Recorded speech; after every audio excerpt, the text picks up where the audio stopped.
자, 지금 기술업계에서 정말 엄청난 전쟁이 벌어지고 있거든요. 바로 거물들 사이의 새로운 기술 냉전인데 오늘 이걸 한번 제대로 파헤쳐 보겠습니다. 이게 그냥 좋은 라이벌 관계? 그런 게 절대 아니에요. AI, 로봇, 자동화, 바로 이 미래를 누가 차지하느냐를 두고 벌이는 진짜 싸움입니다. 무대가 어디냐고요? 우리가 매일 다니는 도로, 물건을 만드는 공장, 심지어 우리 집 안까지 전선이 계속 넓어지고 있어요.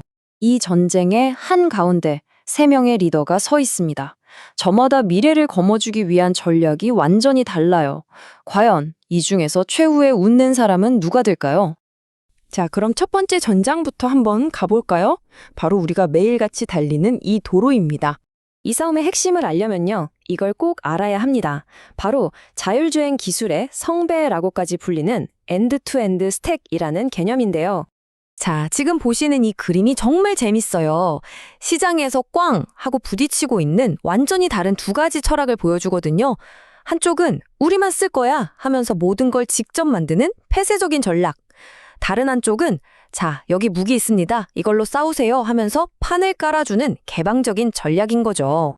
근데 재밌는 건 뭔지 아세요? 테슬라의 가장 큰 경쟁자라고 할 수 있는 젠슨 황조차도 솔직히 지금은 테슬라가 최고다. FSD가 세계에서 가장 앞서 있다고 인정했다는 겁니다. 자, 그럼 다음 전장으로 넘어가 볼까요? 여기서부터 이야기가 더 커집니다. 이 경쟁 자동차에서 끝나는 게 아니거든요. 이제는 휴머노이드 로봇, 그러니까 인간형 로봇을 통해서 우리 공장은 물론이고 집안까지 파고들고 있습니다. 여기서도 또다시 두 회사의 비전이 정면으로 충돌합니다. 테슬라의 옵티머스는 뭐든 다 하는 만능 일꾼을 꿈꾸고요. 현대 아틀라스는 공장 일에 특화된 전문가를 목표로 하고 있죠. 완전히 다른 길을 가고 있는 거예요. 와, 근데 이 발전 속도가 정말 무서울 정도예요. 벌써 일부 로봇들은요, 물류 창고에서 수많은 바코드 중에 딱 맞는 걸 찾아서 집어내는 것처럼 엄청나게 정밀한 작업들을 해내고 있습니다. 하지만 현실은 또 다르죠. 이걸 로봇 올림픽이라고 부르던데 보세요. 계단에서 꽈당 넘어지고 막 뛰다가 갑자기 방전되고 심지어 사람이랑 부딪히기까지 합니다.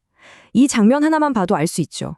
우리가 거는 기대는 엄청나지만 솔직히 아직은 걸음마 단계, 그것도 아주 서투른 걸음마 단계라는 걸요.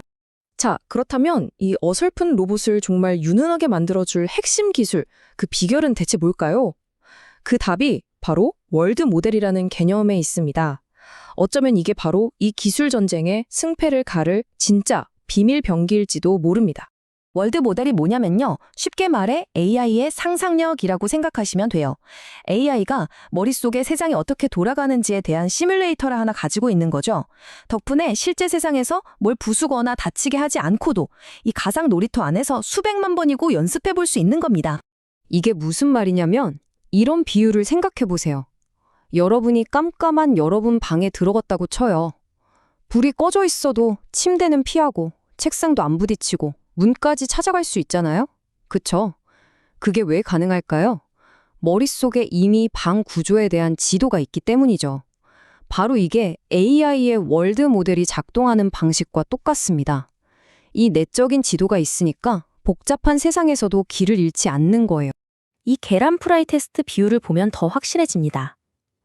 자, 조선시대 장사랑 요즘 8살 아이, 둘 중에 누가 현대식 주방에서 계란 프라이를 더 잘할까요? 당연히 아이겠죠. 왜냐, 장사는 힘은 세지만 인덕션이 뭔지, 가스레인지가 뭔지 전혀 모르잖아요.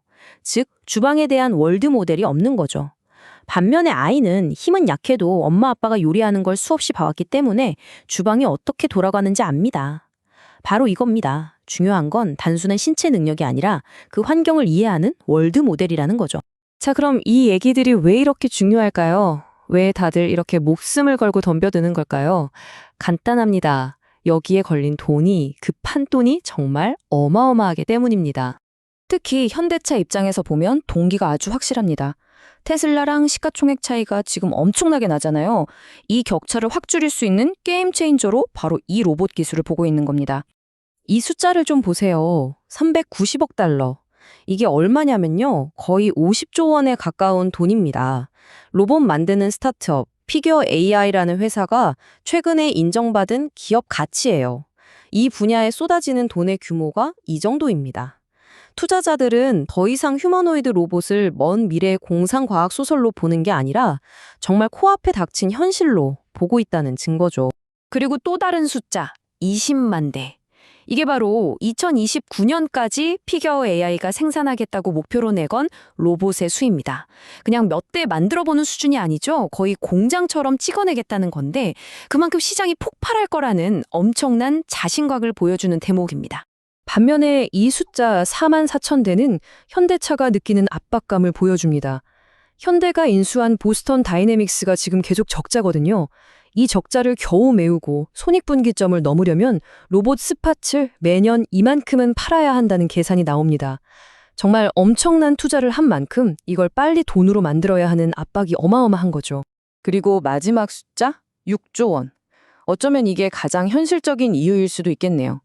이 거대한 기술 전쟁의 뒤편에는 정의전 회장의 경영권 승계 문제라는 아주 인간적인 이야기가 숨어 있습니다. 이 승계 작업을 마무리하는 데 필요한 자금을 마련하기 위해 보스턴 다이내믹스의 상장, 즉 IPO가 꼭 필요하다는 분석이 많거든요. 자, 그래서 결국 이 질문 앞에 서게 됩니다. AI와 로봇이 세상을 바꿀 이 시대의 문턱에서 과연 어떤 철학이 미래를 지배하게 될까요? 혼자서 모든 것을 완벽하게 통제하는 고독한 개척자일까요?